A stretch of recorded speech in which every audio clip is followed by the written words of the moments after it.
우리나라에서 법을 제일 안 지키는 사람들이 누굽니까?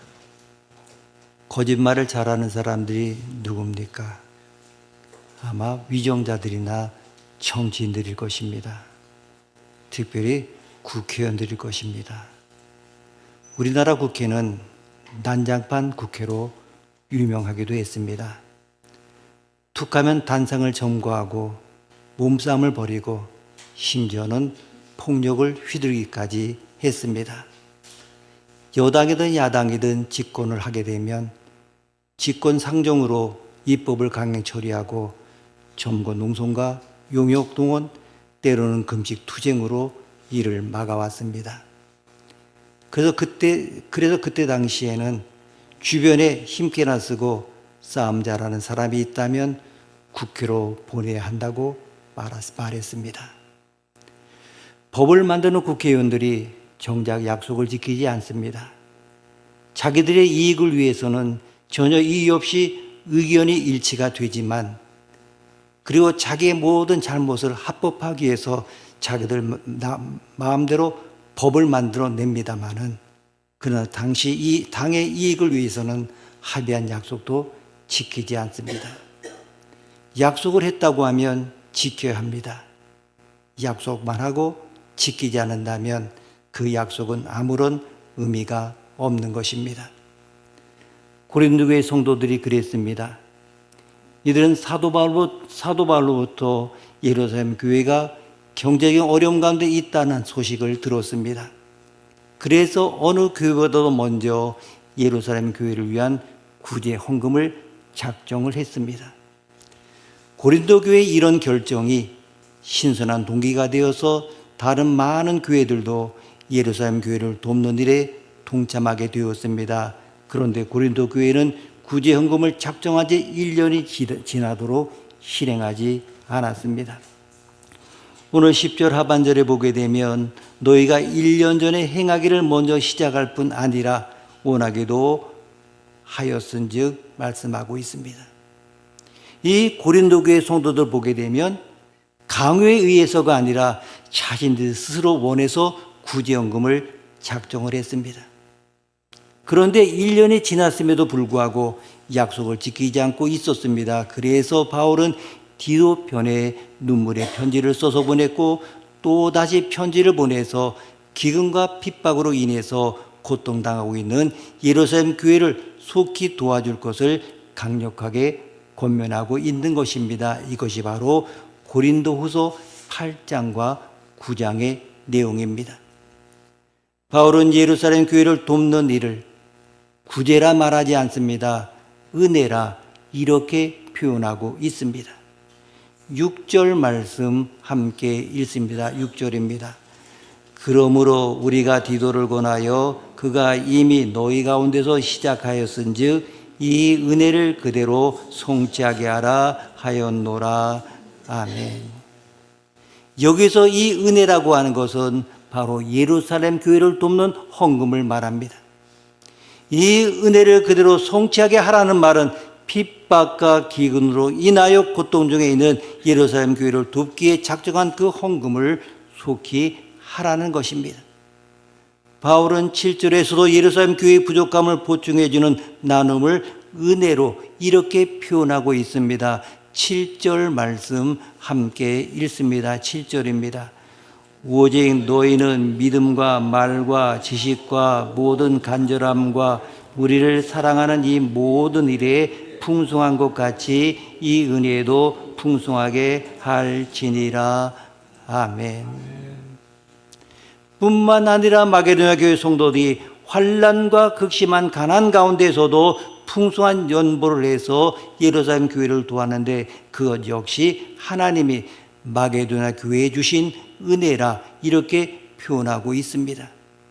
우리가 읽지 않았습니다마는 1절 말씀 함께 읽습니다. 1절입니다. 형제들아, 하나님께서 마게도냐 교회들에게 주신 은혜를 우리가 너에게 알리노니. 아멘.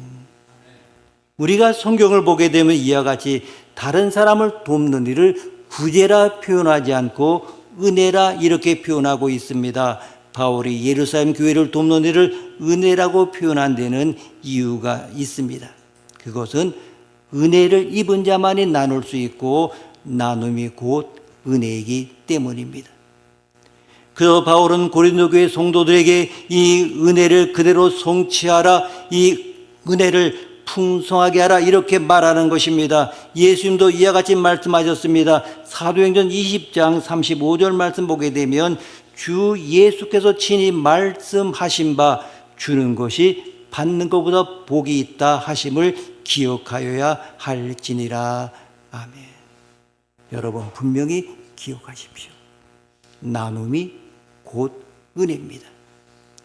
우리는 움켜쥐는 인생이 아니라 베풀고 나눠주는 삶을 살아야 합니다. 나눔은 하나님의 은혜를 더 풍성하게 하는 삶을 살아야 하는 것입니다. 오늘날 많은 사람들이 이 은혜를 풍성하게 하는 삶을 살지 못하고 있습니다. 나눔의 삶을 산다고 하는 것은 결코 쉽지가 않습니다. 본질적인 이유가 무엇입니까?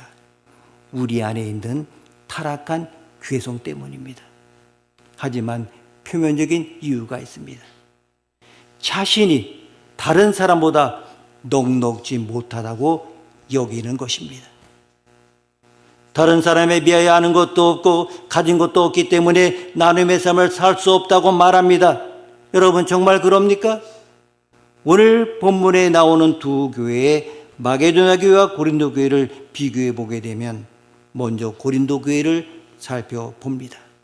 7절 말씀 함께 읽습니다. 7절입니다. 오직 너희는 믿음과 말과 지식과 모든 간절함과 우리를 사랑하는 이 모든 일에 풍성한 것 같이 이 은혜도 풍성하게 할지니라. 아멘. 바울의 말처럼 이 고린도 교회를 보게 되면 이 모두의 풍성한 교회였습니다. 마게도냐 교회보다도 모든 면에서 뛰어나고 풍족한 교회였습니다. 마게도냐에 있는 교회 성도들보다 교육도 많이 받아서 말도 더 잘하고 지식도 더 뛰어났습니다. 은사를 사모하는 열심도 있었습니다. 고린도 교회는 성경에서 나오는 교회 중에서 성령의 은사가 가장 많은 교회였습니다. 항구에 위치한 도시였기 때문에 경제적으로도 부유했습니다. 또 바울과 같이 복음을 전하는 사람들을 사랑으로 섬겼습니다. 하지만 핍박과 기근으로 인해서 어려움 가운데 있는 예루살렘 교회를 돕는 일에는 작정만 하고 실행으로 옮기지 않았습니다. 물론 거짓 선지자의 영향을 받은 이유도 있었습니다. 그러나 중요한 것이 무엇입니까? 오늘 나는이라고 하는 그 복음성과 보기에는 어떻습니까? 내가 먼저 손 내밀지 못하고, 내가 먼저 용서하지 못하고, 내가 먼저 웃음 짓지 못하고, 내가 먼저 이해하지 못하고, 내가 먼저 높이지 못하고, 이해받기 원하고 높임받기 원하고 막 이런 찬양이 있지 않습니까? 바로 그겁니다. 입술로는 사랑을 말하면서도 그 사랑을 실천하지 못하고 있었다고 하는 것입니다. 고린도 교회는 많은 물질과 많은 지식과 많은 은사를 가지고 있었지만은 나눔에 인색했습니다. 은혜를 알면서도 은혜를 풍성하게 하는 일을 하지 못하고 있었습니다. 반면에 마게도냐 교회는 어땠습니까? 환난에 많은 시련과 가난에도 풍성한 연보를 넘치도록 해서 예루살렘 교회를 도왔습니다. 2절 말씀 함께 읽습니다. 2절입니다. 환난에 많은 시련 가운데서 그대의 넘치는 기쁨과 극심한 가난이 그대의 풍성한 연보를 넘치도록 하게 하였느니라. 아멘. 마게도냐 교회의 성도들 역시 예루살렘 교회가 큰 어려움에 처해 있다는 소식을 들었습니다. 하지만 우리도 힘들고 어렵다며 외면하지 않습니다. 자신들 역시 큰 환난과 극심한 가난 가운데 있었지만은 온 성도들이 힘을 합해서 풍성한 헌금을 해서 예루살렘 교회를 도왔습니다. 왜 그랬습니까? 그것이 하나님이 자신들에게 주신 은혜라고 생각했기 때문입니다. 마게도냐 교회 성도들은 바울의 강요한 명령 때문에 구제연금, 선교연금을 드리지 않았습니다. 하나님이 자신에게 베풀어 주신 은혜 때문에 환난의 많은 시련과 극심한 가난 가운데서도 연보를 드려 예루살렘 교회를 도왔던 것입니다. 섬김과 나눔과 베품이라고 하는 것은 소유의 문제가 아닙니다. 은혜의 문제입니다. 은혜가 있느냐 없느냐의 문제인 것입니다. 조금 우스운 이야기입니다만은 영락교회 가게 되면 이제 정문이 있고 그리고 그 옆에 병원으로 나오는 그 쪽문이 있습니다. 거기에 보게 되면 항상 거지가 서서 바구지를 대놓고 이제 구걸 합니다. 예배를 딱 마치고 나오는 성도들, 그 거지가 뭐라고 얘기하십니까? 받으신 은혜대로. 설교의 은혜만이 받고 나왔으면 풍성해하고 은혜를 받지. 그래서 목사님의 설교의 은혜의 강도를 강약을 그 거지의 그 바구리로 측정한다고 이렇게 하는 이야기가 있었습니다. 자, 사실 어떻습니까? 어떤 사람은 주고 싶어도 줄 것이 없다 이야기합니다. 하지만 줄 것이 없는 것이 아니라 은혜가 없는 것입니다. 이 세상에는 받을 것이 없을 만큼 그렇게 큰 부자도 없습니다마는 줄 것이 없을 만큼 가난한 자도 없습니다.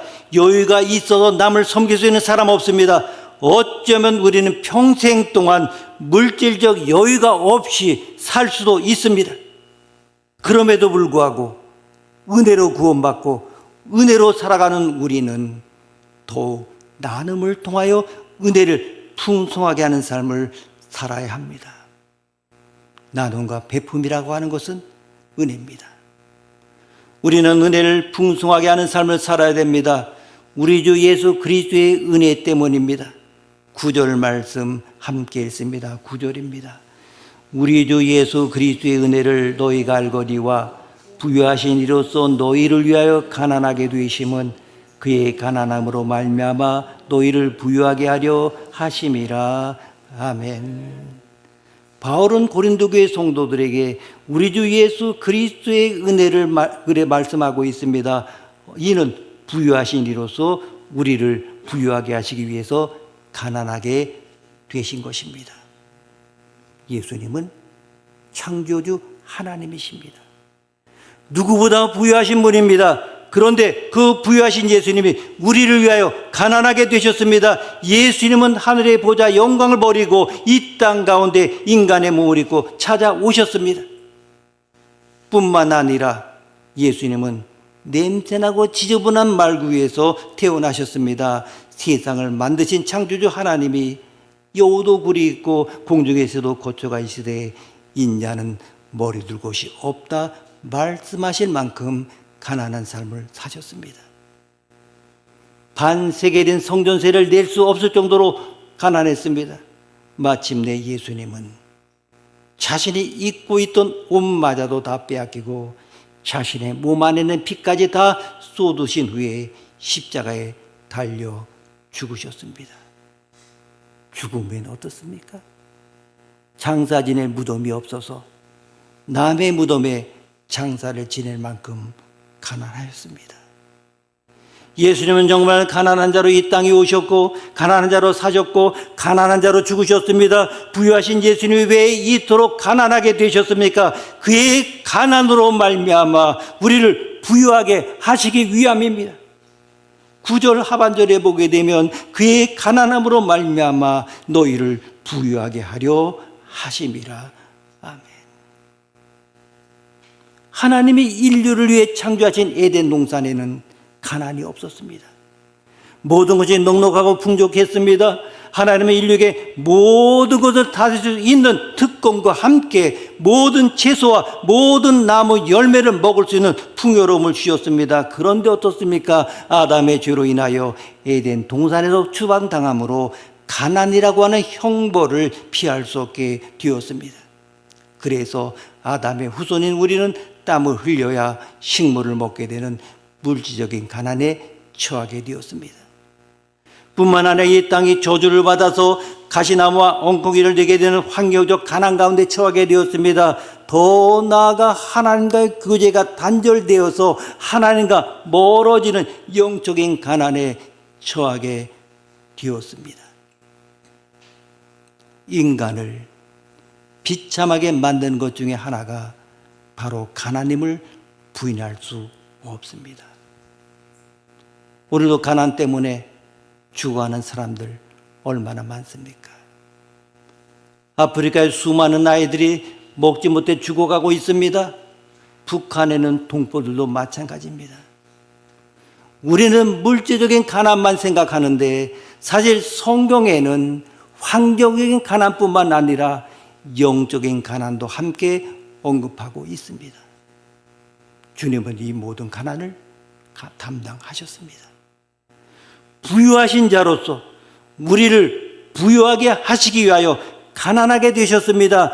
주님으로 인하여 우리는 물질적으로는 먹고 살 수 있는 일용할 양식이 있고 영적으로는 죄와 사망의 법에서 해방되어 하나님의 자녀가 되었습니다. 하나님과 친밀한 관계를 맺고 주님과 교제하며 살게 되었습니다. 하나님이 주신 자유와 평화를 누리며 살게 된 것입니다. 사도 바울은 예수님이 너희를 부유하게 하려고 가난한 자가 되셨다 말합니다. 이처럼 우리가 성경을 보게 되면 너희를 위하여라고 하는 말씀이 자주 나옵니다. 누가는 예수님이 너희를 위하여 구주로 이 세상에 오셨다고 말합니다. 누가복음 2장 11절 말씀 보게 되면 오늘 다윗의 동네에 너희를 위하여 구주가 나셨으니, 베드로는 예수님이 너희를 위하여 고난을 받으셨다 기록했습니다. 베드로전서 2장 21절 말씀 보게 되면 그리스도도 너희를 위하여 고난을 받으사. 휴의 만찬에서 주님은 이 잔은 너희를 위하여 흘리는 나의 피요 이 떡은 너희를 위한 내 몸이다 이렇게 말씀하셨습니다. 또한 주님은 너희를 위하여 거처를 예비하러 가신다고 말씀하셨습니다.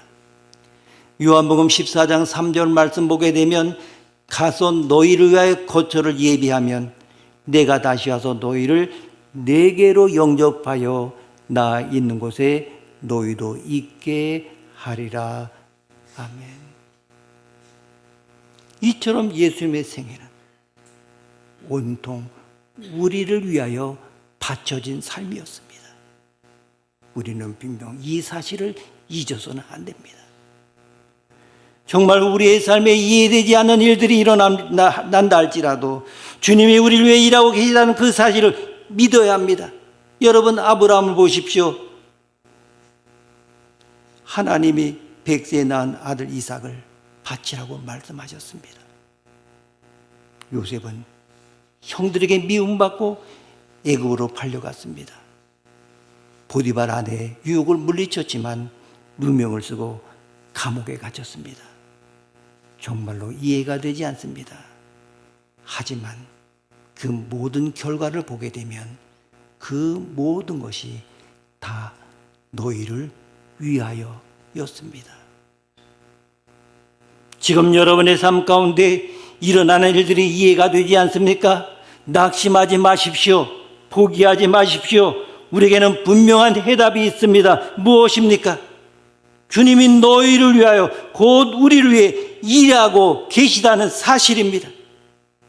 주님은 언제나 우리를 축복하기 위하여, 우리를 도구로 사용하기 위하여, 우리를 행복하게 만드시기 위하여, 우리를 주님이 원하시는 수준의 사람으로 세우시기 위하여 일하고 계십니다. 하나님의 사람은 언제나 이 음성을 들을 수 있어야 합니다. 사랑하는 아들아, 사랑하는 딸아, 오늘도 나는 너희를 위하여 일하고 있단다. 오늘도 우리를 위하여 일하시는 주님을 바라보는 자는 절대로 포기하지 않습니다. 우리는 예수님이 우리를 위해 가난하게 되심으로 부유하게 된 사람입니다. 그래서 바울은 이렇게 고백합니다. 이 성경 구절은 제가 좋아하는 성경 구절 가운데 하나입니다. 고린도 후서 6장 10절 말씀 보게 되면 근심하는 자 같으나 항상 기뻐하고 가난한 자 같으나 많은 사람을 부유하게 하고 아무것도 없는 자 같으나 모든 것을 가진 자로다. 아멘. 집 한 채 없이 가진 것이라고는 외투 한 벌과 성경뿐인 바울이었습니다. 주님을 소유한 자는 모든 것을 가진 자입니다.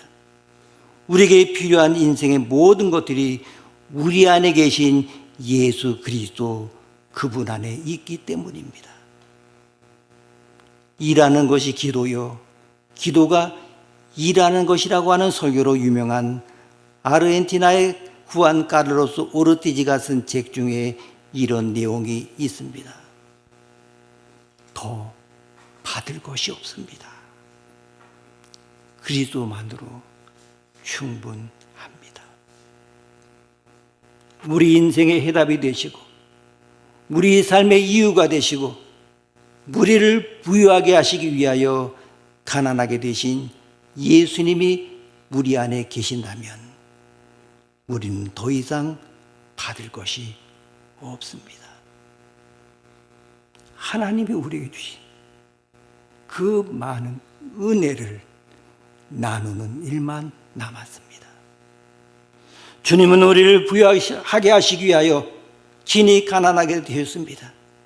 여러분의 능력이 아닌 여러분의 가난하심을 통해서 말입니다. 주님을 따르는 우리도 우리 이웃의 부유함을 위하여 가난해질 수 있어야 됩니다. 그런데 우리는 자신이 부유해지기만을 원하지 다른 사람의 부유함을 위해서 가난해지려고 하지 않습니다. 부자가 되기를 원하지 절대로 손해를 보려고 하지 않습니다.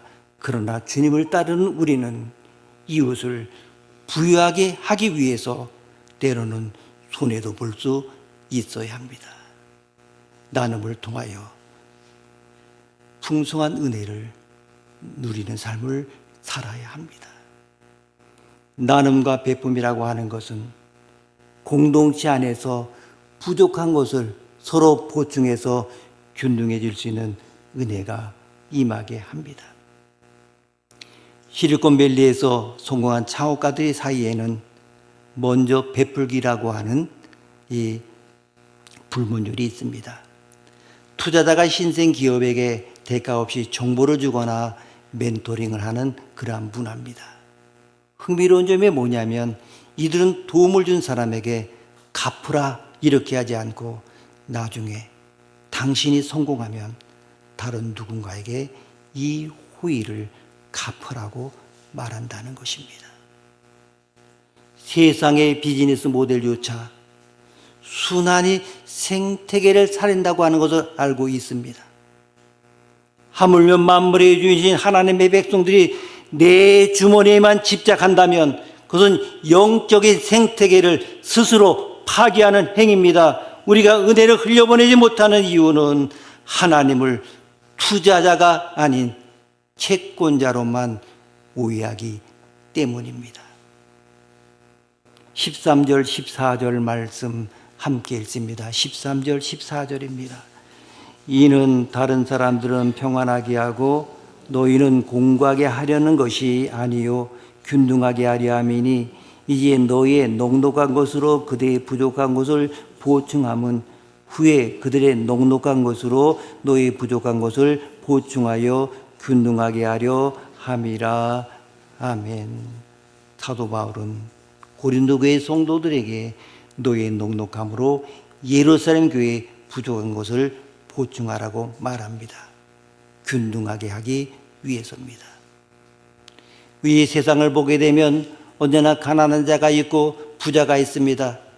똑같이 잘 살 수 있는 유토피아는 없습니다. 빈부의 격차가 없는 이상적인 사회란 불가능합니다. 그러기에 성경은 넉넉한 자들이 부족한 자들을 보충해 줘야 한다고 가르칩니다. 강한 자는 연약한 자를 돌봐줘야 되고 있는 자는 없는 자의 부족함을 채워주어야 합니다. 또한 재정적으로 자립한 교회들은 미자립 교회의 부족함을 도와줘야 합니다. 이것이 성경의 원리이고 가르침입니다. 기독교 문화가 뿌리 내린 곳에는 언제나 기부 문화가 발달했습니다.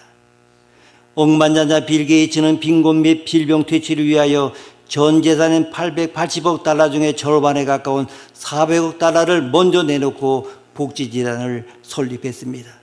남은 재산도 모두 사회에 기부하겠다고 약속했습니다. 강철한 카네기도 자신의 전 재산을 사회에 기부했습니다.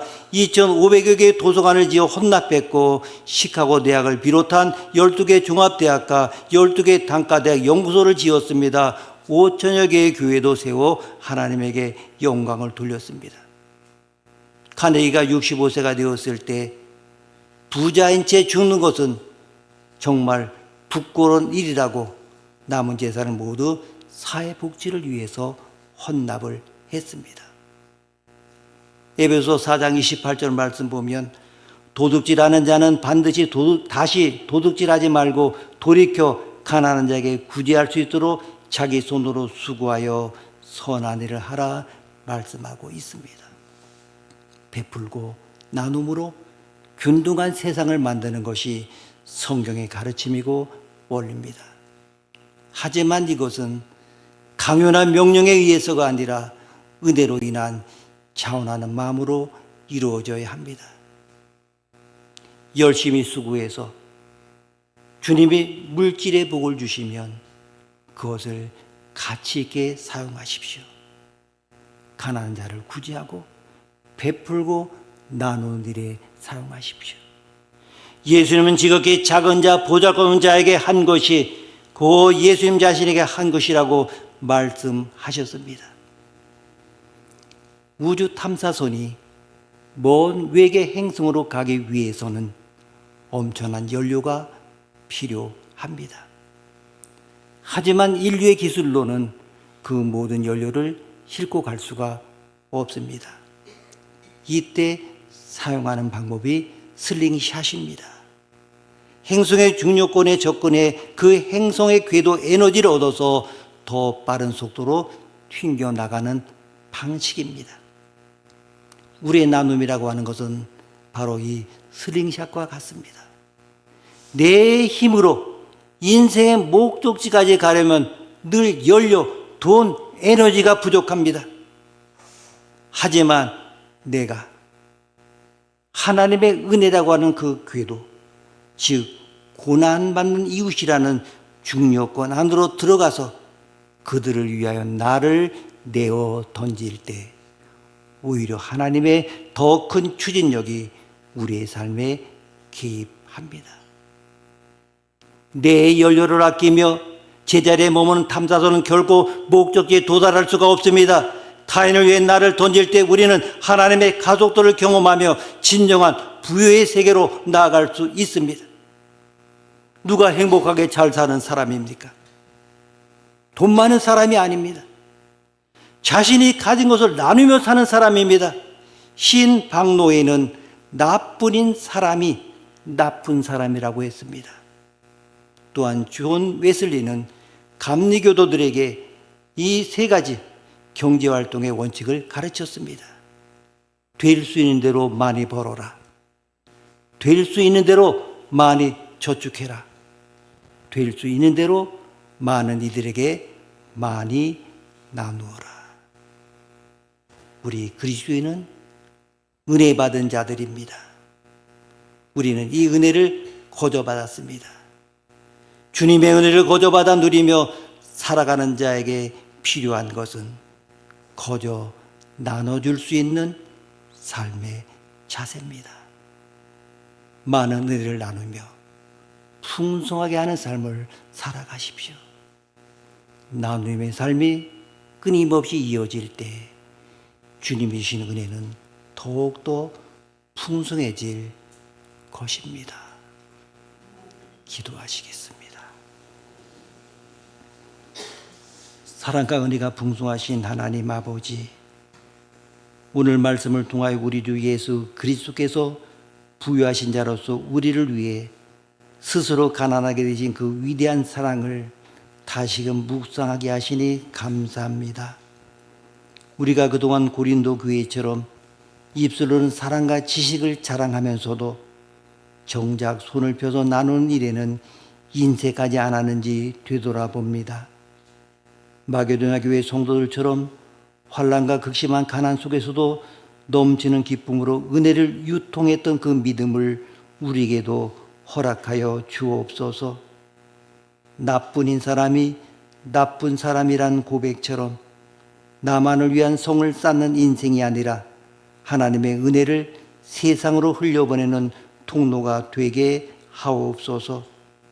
우리가 이웃을 위하여 나를 던질 때 하나님의 슬링샷과 같은 놀라운 추진력이 우리 삶 속에 임할 줄 믿사오니 이번 한 주간 은혜를 실천하며 진정한 부유함을 누리는 성도들이 되게 하여 주옵소서.